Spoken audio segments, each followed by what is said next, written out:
Ik word er nog aan. Misschien. Zo. En die rijden wat trekwerkers station. Heeft hier op de Zandhorst een ernstig ongeval plaatsgevonden. Er zijn twee mensen aangereden door een personenauto die uit de richting van Damwoude kwam.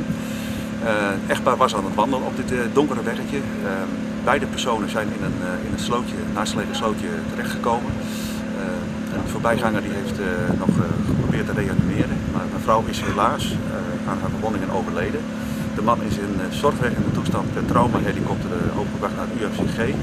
En op dit moment over de identiteit willen we nog niet te veel prijsgeven. Dat weten we eigenlijk nog niet 100%, dus dat laten we eerst nog in het midden. Maar het is wel zo dat de bestuurster is meegenomen, dus de standaard procedure, dat ze als verdachte wordt gehoord en haar verklaring op papier wordt gezet. En we hopen daar ook weer iets meer duidelijkheid van te krijgen.